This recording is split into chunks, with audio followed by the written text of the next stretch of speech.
एक समय की बात है। पंजाब शहर में एक छोटा सा परिवार रहता था।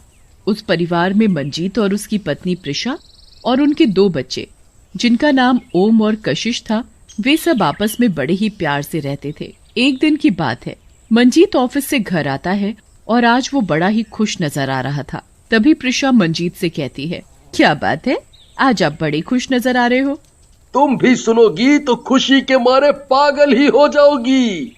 अच्छा, हम भी तो सुने, ऐसी कौन सी बात है जो तुम इतने खुश हो रहे हो। तभी मंजीत प्रिशा को बताता है कि उसे कंपनी की तरफ से विदेश जाने का मौका मिला है, वो भी पूरे परिवार को। प्रिशा मंजीत की बात सुनकर बड़ी खुश होती है और कहती है, तुम सही कह रहे हो।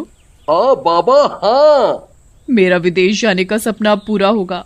मेरा सपना था कि मैं भी विदेश जाऊं, पर कभी मुझे मौका ही नहीं मिला, पर अब मेरा ये सपना पूरा होगा। तभी मंजीत कहता है, अब सपना ही देखती रहोगी या सपने से बाहर भी आओगी। क्या करूं, बात ही इतनी खुशी की है कि मुझसे रहा ही नहीं जा रहा। तभी मंजीत प्रिशा से कहता है, अच्छा सुनो, हमें 2 दिन बाद ही निकलना है और तैयारियां भी करनी है, पैकिंग करनी है, बच्चों का सामान भी लेना है। तभी बच्चे भी अपने कमरे से निकलकर अपने पापा से कहते हैं, ये हम भी जाएंगे विदेश। मैं तो अपने सब दोस्तों को बताऊंगा कि मैं विदेश जा रहा हूँ। तभी मंजीत बच्चों से कहता है, ठीक है बता देना। चलो अब जल्दी से खाना खाकर सो जाओ, कल हमें शॉपिंग करने भी जाना है। फिर बच्चे शोर मचाते हुए कल हम शॉपिंग करने जाएंगे और वो खाना खाकर सो जाते हैं। और अगले दिन मंजीत, प्रिशा और बच्चे शॉपिंग के लिए निकल जाते हैं। प्रिशा मंजीत से कहती है, शॉपिंग भी पूरी हो गई, बच्चों का सामान भी ले लिया, अब घर चलते हैं। हाँ चलो घर चलते हैं, कल सुबह की फ्लाइट है, हमें टाइम से निकलना पड़ेगा। और सब लोग घर जाकर सो जाते हैं। अगली सुबह मंजीत प्रिशा को जगाता है और कहता है, तुम सब सोते ही रहोगे या उठोगे भी? 4 बज चुके हैं और 9 बजे की फ्लाइट है, हमें समय से पहुंच जाना चाहिए, नहीं तो हमारी फ्लाइट छूट जाएगी। हाँ ठीक है, तुम तैयार हो जाओ, मैं बच्चों को तैयार कर देती हूँ। और फिर मंजीत, प्रिशा, बच्चे सब लोग तैयार होकर एयरपोर्ट पर पहुँच जाते हैं। और फिर वो सभी लोग फ्लाइट में बैठ जाते हैं और उनकी फ्लाइट कनाडा जाने के लिए तैयार हो जाती है और वो कुछ ही घंटों में कनाडा पहुँच जाते हैं। कनाडा पहुँचकर मंजीत कहता है, लो हमें लेने के लिए गाड़ी भी आ गई और अब हम थोड़ी देर में कंपनी की तरफ से मिले घर में पहुंच जाएंगे। लीजिए आपका घर आ गया। और सभी लोग घर में चले जाते हैं। फिर मंजीत सभी से कहता है, ऐसा करो तुम सब फ्रेश हो जाओ, फिर साथ में मिलकर खाना खाएंगे। सभी लोग फ्रेश होकर हॉल में खाना खाने चले जाते हैं। मंजीत, प्रिशा और बच्चे जब खाना खा रहे होते हैं तो प्रिशा को ऐसा लगता है जैसे और कोई भी है उस हॉल में, और वो मंजीत से कहती है, मुझे ऐसा क्यों लग रहा है जैसे इस हॉल में कोई और भी है। क्या प्रिशा, तुम भी कैसी बातें कर रही हो, यहाँ भला कौन हो सकता है। चलो अब सोने चलते हैं, बच्चे भी थक गए होंगे। फिर सभी लोग अपने अपने कमरे में सोने चले जाते हैं। और रात को जब घर के सभी लोग सोए हुए थे, तभी प्रिशा को किचन से कुछ अजीब सी आवाजें आती हैं। तो प्रिशा किचन में जाकर देखती है तो वहाँ उसे कोई नजर नहीं आता, पर उसे ऐसा लगा जैसे मानो अभी अभी कोई किचन से गया हो। फिर वो चुपचाप आकर अपने कमरे में सो जाती है।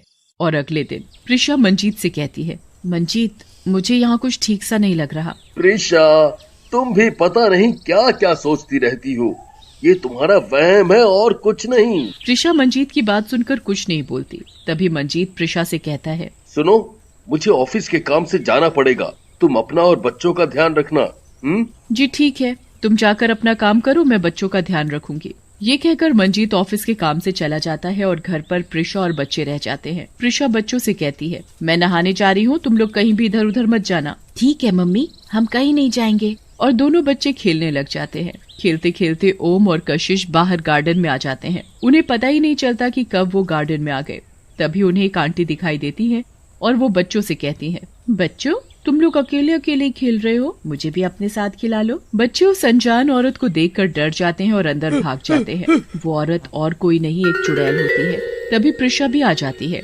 इस तरह बच्चों को डरा हुआ देखकर प्रिशा बच्चों से कहती है, क्या हुआ, तुम लोग घबराए हुए क्यों हो। मम्मा हमें बाहर एक औरत मिली थी, हमें उन्हें देखकर डर लग रहा था तो हम अंदर आ गए। हाँ मम्मी, बाहर एक आंटी थी, वो हमारे साथ खेलने के लिए कह रही थी। तभी प्रिशा कहती है, कहाँ है वो औरत, जरा मुझे भी तो दिखाओ। फिर प्रिशा बच्चों के साथ बाहर चलकर देखती है तो उसे वहाँ कोई भी नजर नहीं आता। तो वो बच्चों से कहती है, कहाँ है वो औरत? मुझे तो यहाँ कोई भी नजर नहीं आ रहा। ये कहकर प्रिशा बच्चों से कहती है, अब तुम लोग अंदर चलकर खेलो, ऐसे अकेले बाहर मत निकला करो। प्रिया बच्चों को लेकर अंदर चली जाती है और चुड़ैल भी उनके साथ अंदर चली जाती है। तभी बच्चे प्रिशा से कहते हैं, मम्मी हमें भूख लगी है, जल्दी से पास्ता बना कर ला दो। ठीक है, अभी 10 मिनट में बना कर लाती हूँ। और फिर प्रिशा बच्चों के लिए पास्ता बनाकर ले आती है और वो बच्चों से कहती है, लो बच्चों, तुम्हारा गर्मा गर्म पास्ता। बच्चे जैसे ही पास्ता खाने लगते हैं तभी कशिश कहती है, ओम भैया मैं अभी आई। ये कहकर कशिश अपने कमरे से अपना बैग लेने चली जाती है। चुड़ैल चुपके से कशिश का पास्ता खा लेती है। तभी वो वापस आकर देखती है कि उसके प्लेट में तो पास्ता ही नहीं है। ओम भैया आपने मेरा सारा पास्ता खा लिया। नहीं, मैंने तुम्हारा पास्ता नहीं खाया, अभी प्लेट में ही तो था। तभी प्रिशा दोनों बच्चों के झगड़े की आवाज सुनकर उनके पास आती है और कहती है, क्या हुआ, तुम दोनों झगड़ा क्यों कर रहे हो? मम्मी ओम भैया ने मेरा सारा पास्ता खा लिया। अरे क्या हुआ, खा लिया तो मैं और बना दूंगी। पर मम्मी मैंने तो कशिश का पास्ता खाया ही नहीं।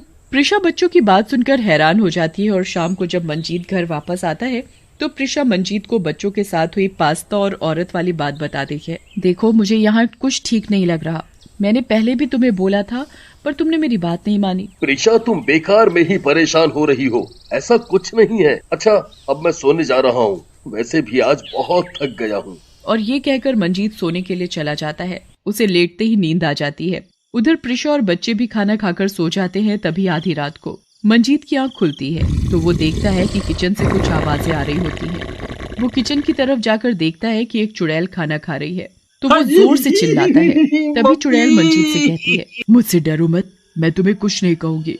तुम कौन हो और मैं कैसे मान लूं कि तुम मुझे कुछ नहीं कहोगी? मेरा नाम महिमा है, मेरा यकीन मानो मैं तुम्हें कुछ नहीं करूंगी। मंजीत की आवाज सुनकर प्रिशा और बच्चे भी आ जाते हैं और वहाँ पर चुड़ैल को देखकर डर जाते हैं और कहते हैं, चुड़ैल तुम यहाँ हमारे घर में कैसे? मैं यहाँ 2 साल से भटक रही हूँ। जब मुझे पता चला कि तुम लोग भारत से आए हो तो मेरी खुशी का ठिकाना नहीं रहा। मंजीत चुड़ैल की बात सुनकर कहता है, मैं कुछ समझा नहीं। चुड़ैल मंजीत और प्रिशा को अपने साथ हुई घटना के बारे में सब बताती है। मैं यहाँ अपने माँ बाप के लिए पैसे कमाने आई थी। मेरे माँ बाप बहुत ही गरीब थे। मैं अपने माँ बाप को हर वो खुशी देना चाहती थी जिसकी उन्हें जरूरत थी, पर यहाँ मेरी मौत हो गई। तुम्हारी मौत कैसे हुई? एक रात की बात है, मैं ऑफिस से काम खत्म करके अपने घर जा रही थी। मुझे उसी दिन सैलरी मिली थी और उस दिन मैं बहुत खुश थी कि ये पैसे मैं अपने गरीब माँ बाप को भेजूंगी। तभी रास्ते में कुछ गुंडों ने मुझे पकड़ लिया और वो लोग मुझसे मेरी सैलरी छीनने लगे। तो मैंने देने से मना किया तो उन्होंने मुझे मारकर मेरे सारे पैसे छीन लिए और मेरी लाश को जला डाला और मैं यहीं की यहीं रह गई। जब मुझे पता चला कि तुम भारत से आए हो तो मेरी खुशी का ठिकाना ही नहीं रहा। अब तुम हमें ये बताओ, तुम हमसे चाहती क्या हो?